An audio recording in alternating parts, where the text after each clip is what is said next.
Salt Lake City's newest grocery store caters to a group that census figures show is growing even faster than expected. Hispanics in Utah grew by 78% in the past decade. They now make up 13% of the state's population. In the year 2000, I started noticing church congregations increasing. I started noticing Hispanic groups, nonprofits increasing. I started seeing a lot of soccer teams.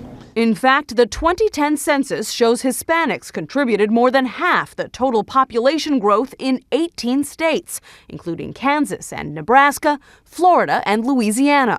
And with the white birth rate declining, Hispanic children in Texas now make up 50% of all public school students, up from 40% a decade ago. The 2010 census is showing us that Latinos have become a national population, no longer concentrated in the traditional gateway states. In fact, I think the story of the 2010 census is the rise of the Latino South. Census figures show the South was also a magnet for African Americans moving out of northern cities like Detroit and Chicago. The black population in North Carolina grew 18% over the past decade. Georgia, 26%. Florida, 28%.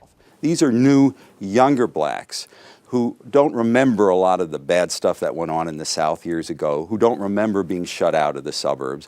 They want to have it all. They want to go where the jobs are. They want to go where the good houses are. A equals DB. The Anderson family left Detroit for suburban Atlanta 5 years ago when Diallo's future at Ford Motor Company looked uncertain. We both found jobs like the same week.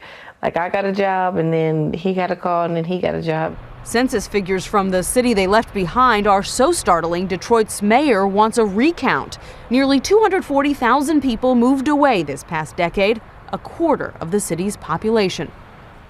Just like Hispanics, the Asian population in this country grew by 43% over the past decade. They now make up nearly 5% of the U.S. population. Katie? And Nancy, if there's strength in numbers, Hispanics should become a pretty potent political force at the ballot box in 2012. They should, Katie, but keep in mind that less than 40% of Hispanics are eligible to vote. You've got about a third of the population that's under 18, and then there's nearly another third who are either undocumented or who are here legally but aren't citizens. So their power is diluted somewhat, Katie. All right, Nancy Cordes. Nancy, thank you.